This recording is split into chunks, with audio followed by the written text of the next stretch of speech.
What's good everyone, my name's Zayas, and today I'm here to review Dragon Ball by Akira Toriyama. Dragon Ball really needs no introduction. It's one of the most popular series of all time, created the golden age of Shounen, one of the best-selling manga of all time. Probably has tons of achievements, awards, whatever. It's important to note that Dragon Ball came out right after Dr. Slump, which was an incredibly popular series as well, although maybe not on the same level as Dragon Ball, and it was a very hilarious gag comedy series that went on for several years. Before even starting Dr. Slump, Toriyama had published a series of one-shots, and one of them was the inspiration for Dragon Ball, and it was called Dragon Boy. It was also a Journey to the West style series about a young boy going on an adventure. Going into Dragon Ball, Toriyama had already mastered a lot of the art of comedy and gags, and he used them very effectively in the beginning of Dragon Ball to create a pretty hilarious series that was very lighthearted and pretty funny. Early Dragon Ball may be my favorite part of Dragon Ball. It's super funny and is very reminiscent of Dr. Slump. There's a lot of the same types of humor being used. Sometimes it's a bit on the crude side, but I still enjoy it. And there's a very clean, crisp artwork that Toriyama clearly learned from doing Dr. Slump. Unlike Dr. Slump, there's actually a plot to Dragon Ball right at the beginning, which Dr. Slump took quite a while to develop, and stuff like the Dragon Balls, the sci-fi technology used in the world, all these martial art masters wandering around, make the world of Dragon Ball pretty interesting and very unique compared to a lot of Journey to the West stories. You could point out so many hilarious moments at the start, like why Master Roshi pulled out the first Kamehameha in the series to put out this fire, or why people like Bulma and Yamcha and even Oolong were chasing these Dragon Balls, and once Oolong got his wish, you get to see how silly this series really is. There's so many hilarious moments early on in the series. There's stuff like Goku not being able to identify who's female or male, so he has to check every time. There's stuff like the Immortality Phoenix, which, if people realized the Immortality Phoenix existed, a lot of the villains later on in Dragon Ball would likely be immortal. And there's even stuff like Yamcha losing the first couple fights literally because he's afraid of girls. And a lot of the fights in early Dragon Ball just end up being some type of gag, which is usually pretty funny. Some of them aren't as good as others, like maybe the Moon people weren't, the Moon Rabbit wasn't as good as like maybe Yamcha's ending, but they were still pretty funny and enjoyable. It seems as if Toriyama meant to wrap up the series after the first arc, or maybe even the first couple arcs, because there's a few clear moments where the series could have ended.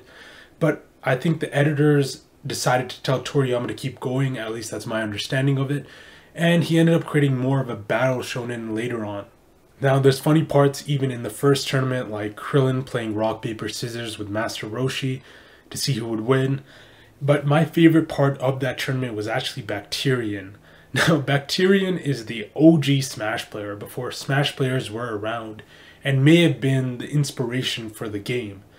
Now, this guy is dedicated to never taking baths, and he's incredibly powerful because of it. And not many people in the universe would be able to really defeat him, but luckily Krillin doesn't have a nose, so he got a lucky matchup. But I think people like Raditz, Vegeta, Nappa would have easily fallen at this dude's hands. Now, the Red Ribbon arc is where Akira Toriyama starts to experiment a little more with Dragon Ball. The core comedy is still there, like this samurai who's woefully incompetent, or this jiggle monster that gets defeated by ice somehow. But he starts to explore and adventure more with what he wants to do with Dragon Ball. There's a lot more adventuring going around, so we get to see a lot more of the world of Dragon Ball. There's stuff like the Underwater Pirates Cove, which was a very cool arc. There was stuff like the Icy Wasteland that Goku explored, and there was stuff like the Lush Forest by Karin's Tower, which was a pretty intriguing moment. Oh yeah, we also get to see Penguin Village, which is a great throwback to Dr. Slump. But overall, I'd say the Red Ribbon Army arc wasn't my favorite part of early Dragon Ball, because he was trying to find a balance between action and comedy. So the comedy got dialed down a few tones, and there was more action, but the action really wasn't as exciting or great, with Goku fighting people like the generals who were very plain, except the one general who could freeze people. I think he was blue. Tao Pai Pai is the first real good fight in Dragon Ball. He's an Eastern martial arts assassin who is incredibly powerful and is a very worthy foe for Goku compared to a lot of the generals. There's a ton of techniques being used, there's great artwork, and Goku clearly has a very good reason to hate this man because he did murder somebody's dad in front of his eyes. Now, after this arc concludes is the first time we get to see the Dragon Balls in action to revive somebody from the dead.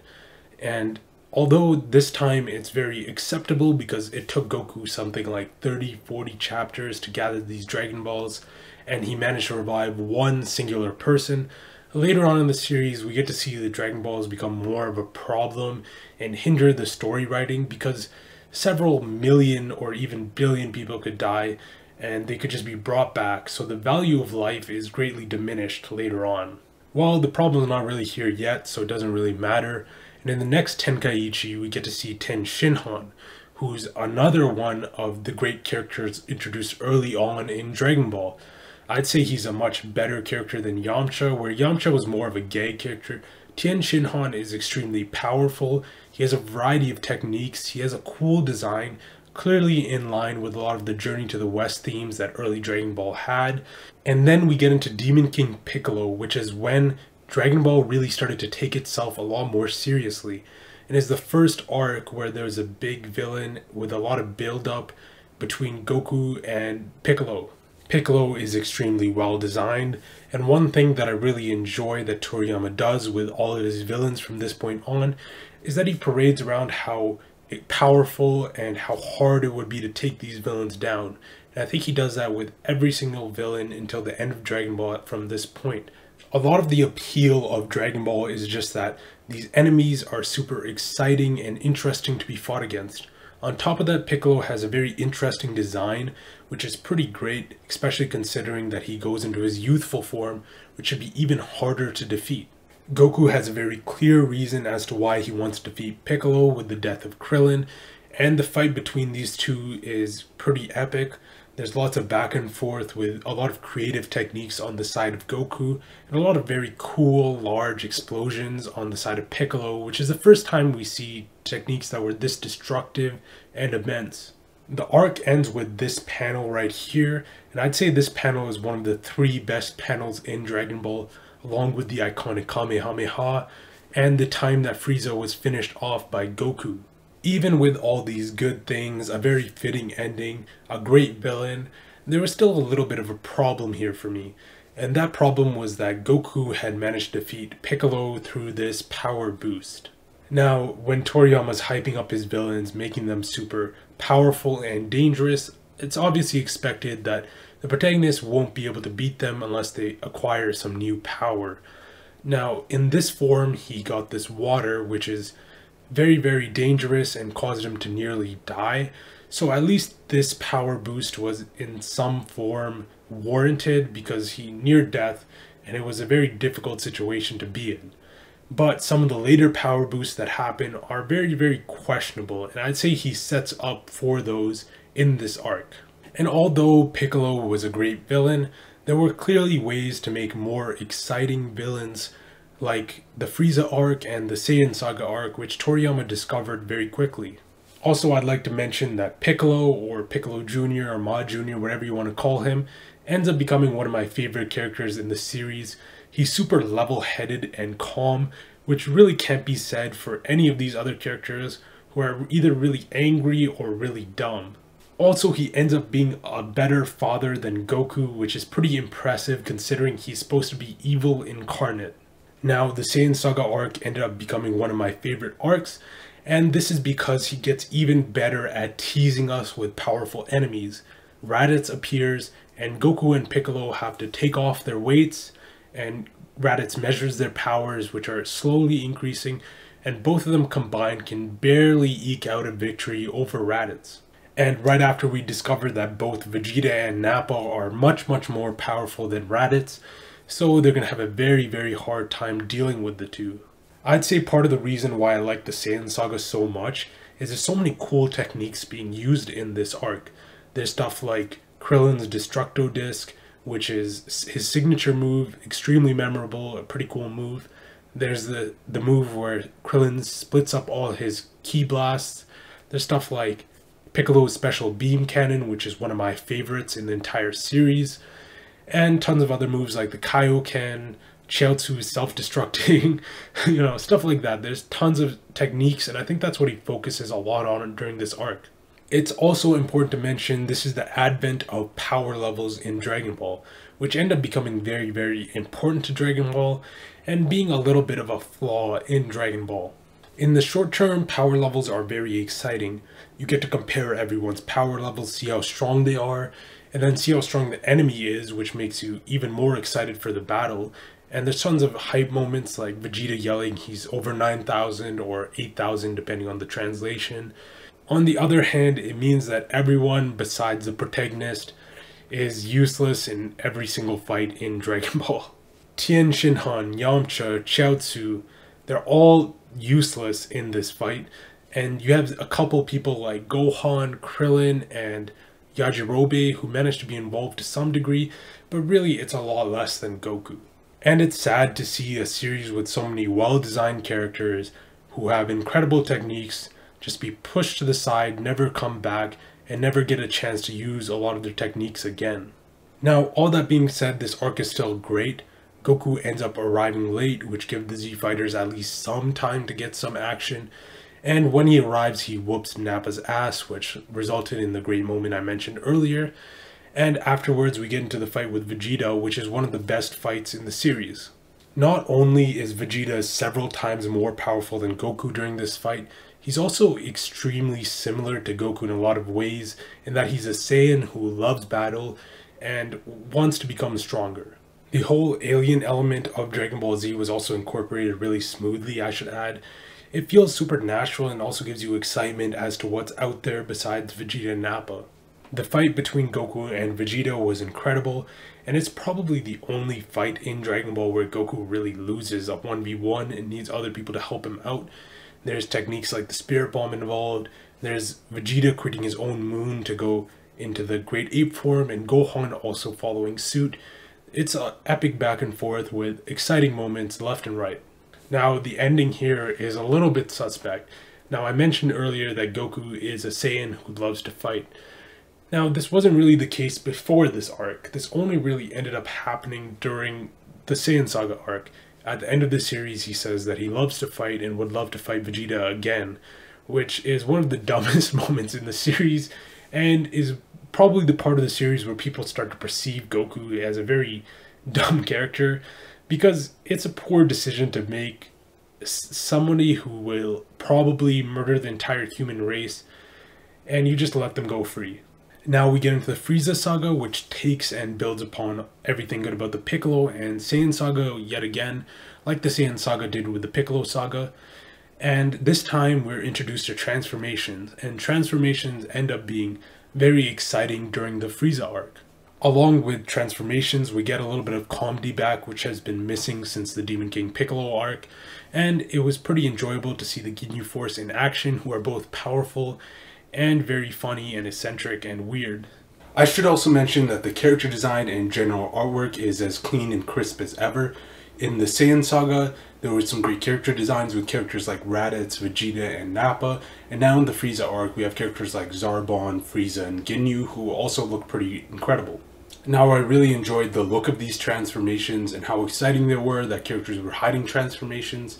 And along with that, we also get really exciting characters like Frieza, who we know is supposed to be super, super powerful, even more hyped up than characters like Vegeta.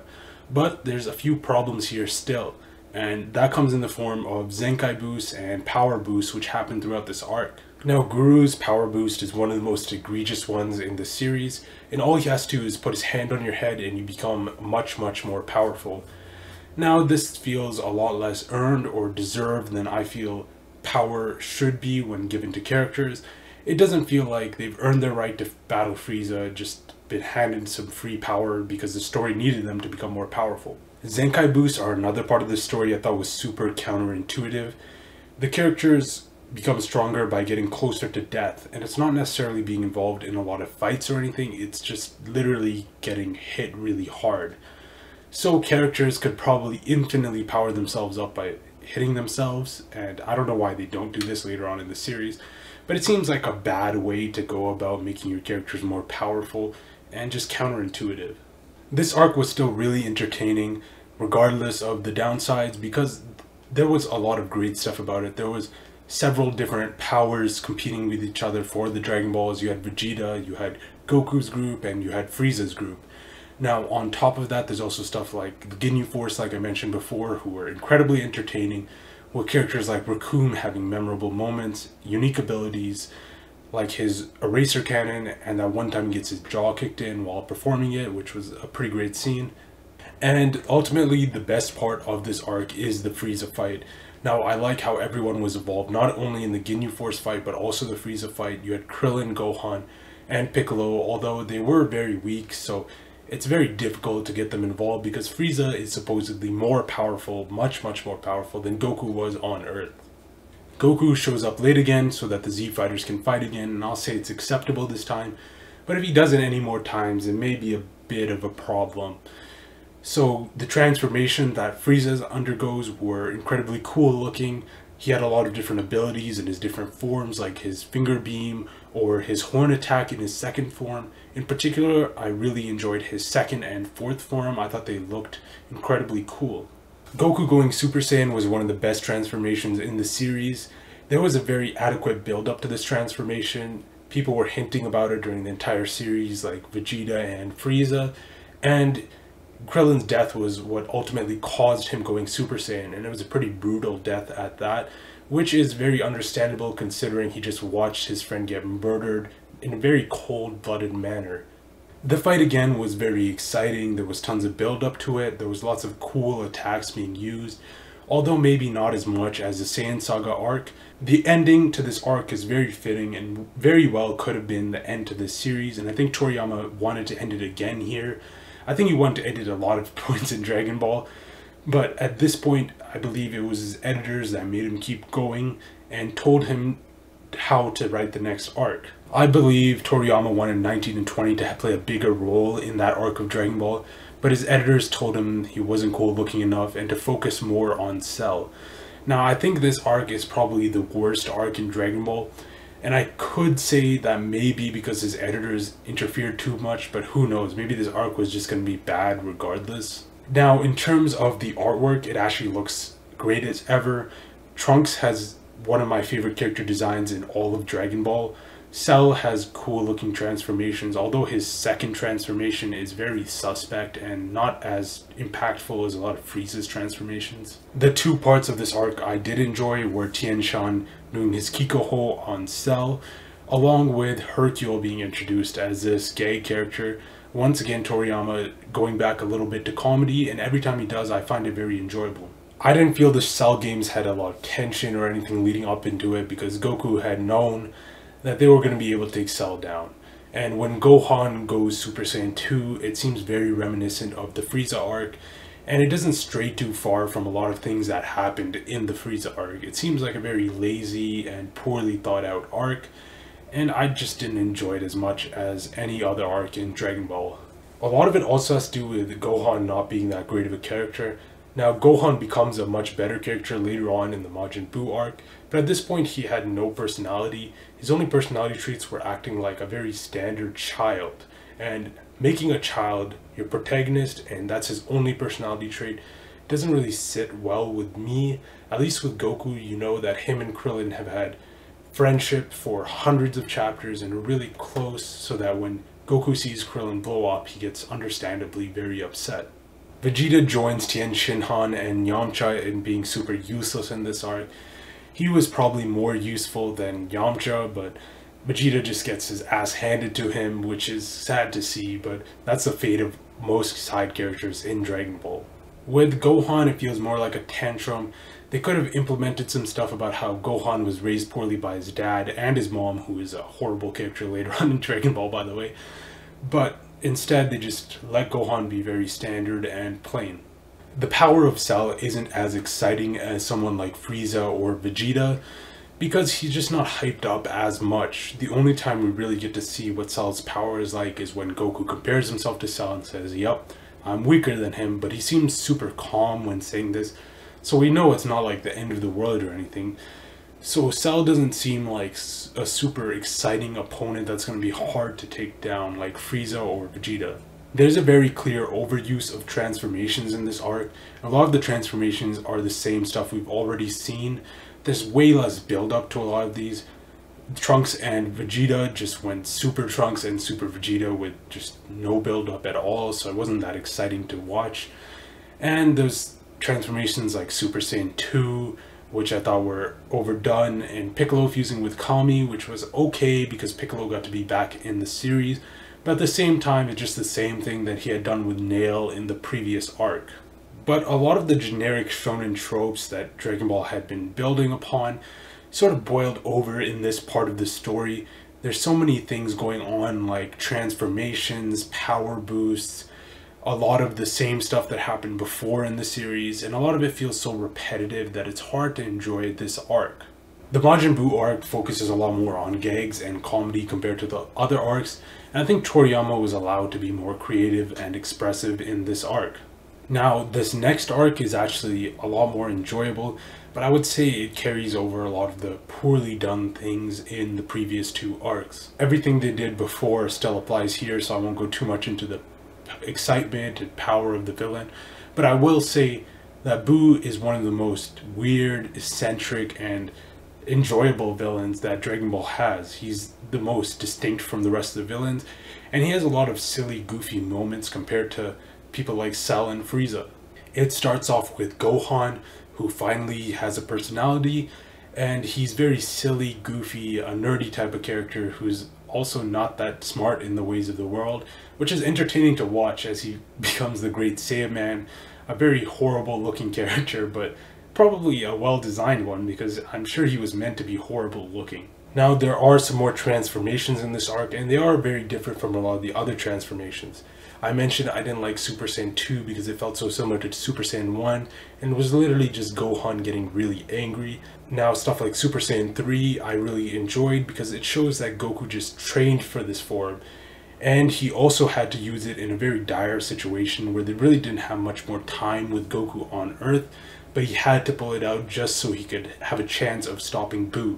After we discover that Gohan is woefully incompetent and unable to hide his identity successfully, we get into the tournament arc and into the part where they finally meet Buu, which is a pretty decent way to hype up a villain because he's displayed to be fairly powerful and hard to be reckoned with. Whenever Hercule tries to assassinate Buu, it always gets me too, because there's no chance someone like Hercule is going to be able to assassinate Buu, who's literally capable of destroying the entire planet.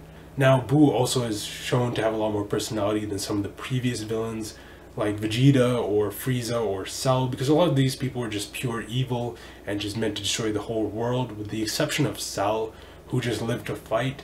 But I felt as if the author sort of made him a fighting android just so that he would fight people like Goku and Gohan, and it really wasn't an organic personality. Now, the other form of transformations in Dragon Ball are fusions, which is a much better way of transforming than just going Super Saiyan, because each character can fuse with some other character in Dragon Ball, which leaves you to wonder, what happens if these characters fuse together? This fusion was originally taught to Gotenks, which becomes one of my favorite characters in the Majin Buu saga. Gotenks acts and thinks exactly like you would think two little kids do.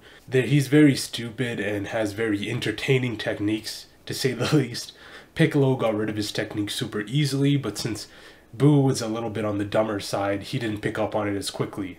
Power levels really hurt the series in the last 3 arcs, because beforehand you could have characters like Tien try to learn the Mafuba, or Master Roshi teach Goku how to do some things, but at this point in the story, power is so high, and even in the Cell saga and the Frieza saga, it's just impossible to get a lot of these characters into the story. It's funny to think that the fate of the entire world was riding on Gotenks' shoulder at some point, because they're very unreliable and they almost let Buu destroy the entire world if they hadn't narrowly saved it. Also, I didn't mention that Gotenks going Super Saiyan 3 is very questionable, as he only had a couple days to master it, whereas Goku had several years. But I'll let this one slide because I really like the design of Gotenks in Super Saiyan 3, and he had some of the most entertaining techniques in the entire Majin Buu saga. Now there were some other cool transformations too, like Vegito and Ultimate Gohan, both of which were cool to see get involved in the story. Vegito ultimately does end up finishing off Buu.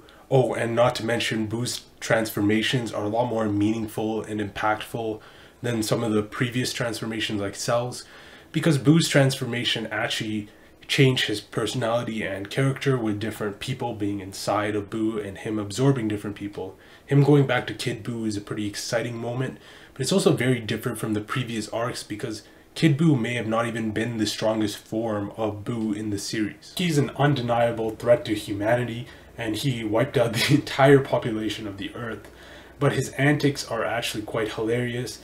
I find the Buu Hercule saga to be one of my favorite parts of Dragon Ball.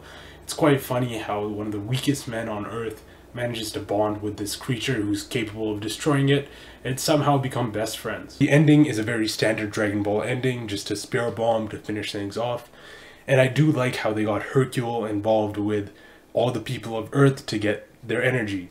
But at the same time, it's very anticlimactic compared to something like the ending with Frieza. This arc had a lot of the same issues the Cell arc had, but at this time there was also some positives in here as well, like the comedy, entertaining characters getting a little bit more personality and stuff like that. The Oob ending was also a little bit questionable. I wouldn't say it's a horrible ending, and a lot of shonen manga do have horrible endings, but it certainly wasn't good or didn't leave any long-lasting impression on you. It was a pretty middle-of-the-road ending, which for a shonen I guess might be good nowadays considering how many of them have had bad endings. Overall, I really enjoyed Dragon Ball. There were just a few reoccurring problems in the series that kept popping up in every arc past the Saiyan saga, like the Dragon Balls being so powerful, like power levels limiting what a lot of the weaker characters could do in terms of story contribution, and transformations being a little bit too rampant to the point where they don't have as much impact. Overall, it's a great series that everybody loves, but it does have a couple flaws. So I'm feeling a decent to strong 8. Thank you everyone for watching. Leave a comment on what you thought about this manga or any manga you want me to review. And subscribe if you enjoyed this video and want to see more videos like it. Thanks everyone.